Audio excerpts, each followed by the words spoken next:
शिकवली भाषा माणुसकीची, भाषा माणुसकीची. आपली जेवढी यशाची उंची मोठी असते तेवढा संघर्ष मोठा असतो. बाबासाहेबांच्या यशाची उंची जगभर पसरली होती तेव्हा त्यांना किती संघर्ष करावा लागला असेल. आणि बाबासाहेबांचा संघर्षच एवढा मोठा होता की त्यांची जगाला दखल घ्यावीच लागली.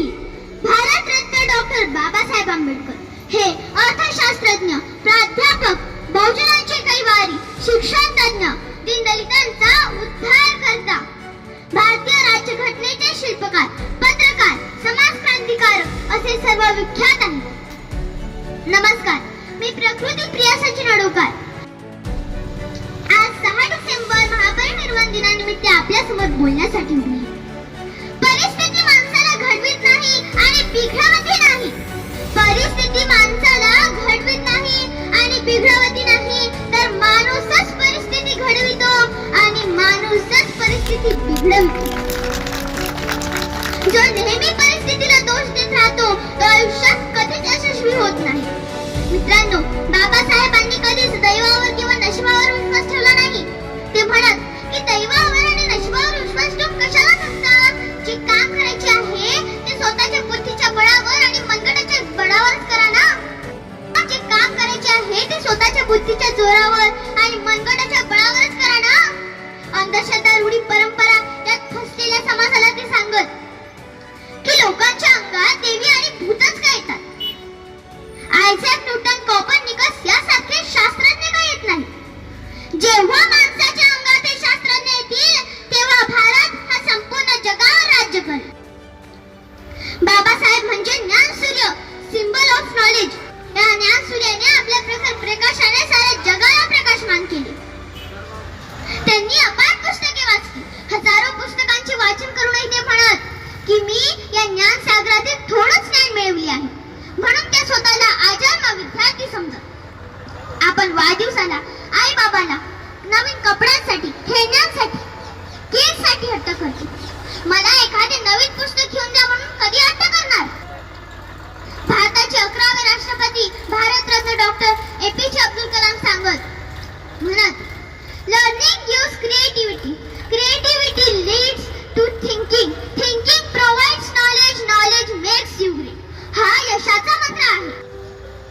डॉक्टर बाबासाहेब म्हणत की तुमच्याकडे 2 रुपये असतील. त्या काळचे 2 रुपये म्हणजे आताचे 1000 रुपये तर नक्कीच असतील. तर 1 रुपयाची भाकरी घ्या आणि 1 रुपयाची पुस्तके घ्या. भाकरी तुम्हाला जगण्यास मदत करेल आणि पुस्तकं तुम्हाला जगावं कसंही शिकवेल. आणि पुस्तकं तुम्हाला जगावं कसंही शिकवेल. वर्षानुवर्ष गुलामगिरीच्या खाली खितपत पडलेल्या या अस्पृश्य समाजाला ते म्हणत, शिका, संघटित व्हा आणि संघर्ष करा. हा संदेश, हा ओजस्वी संदेश बाबासाहेबांनी दिला. शिका म्हणजे औपचारिक शिक्षणाबरोबरच परिवर्तनाचा लढा शिका. कोणीही सीमेवरती लढायला सामान्य नागरिक जाऊ शकतो का? नाही. कारण त्याचे तंत्रशुद्ध शिक्षण घेणे आवश्यक असते. कोणीही हृदयाची शस्त्रक्रिया करू शकतो का? नाही. कारण त्याचे अथक शिक्षण घेणे गरजेचे असते. बाबासाहेब म्हणतात की बुद्धीला सत्याकडे, भावनेला माणुसकीकडे आणि शरीराला श्रमाकडे नेणे म्हणजे शिक्षण होय. शिक्षण हे वाघिणीचे दूध आहे आणि जो कोणी हे प्राशन करेल तो गुरगुरल्याशिवाय राहणार नाही. जसा उपासमारीने माणूस अशक्त होतो तसा तो शिक्षणाअभावी दुसऱ्याचा गुलाम होतो. समृद्ध शिक्षणासाठी पुस्तके वाचणे आवश्यक आहे. कारण पुस्तकांनी मस्तक सुधारतं आणि सुधारलेलं मस्तक कुणापुढे तर मस्तक होत नाही. त्यामुळेच बाबासाहेबांनी ही शिक्षणाला महत्त्व दिलेले आहे. आपण सर्वांनी अत्यंत तळमळीने शिक्षण घेणे आवश्यक आहे, जेणेकरून आपली मस्तके सुधारतील, जेणेकरून आपली मस्तके सशक्त होतील. त्यानंतर आपण संघटित राहावे.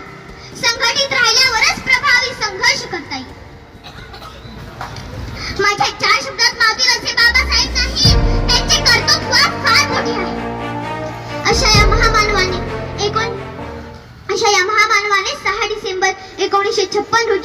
श्वास घेतला.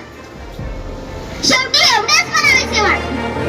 दलितांची तलवार होऊन गेले, दलितांची तलवार होऊन गेले, अन्यायाविरुद्ध प्रहार होऊन गेले.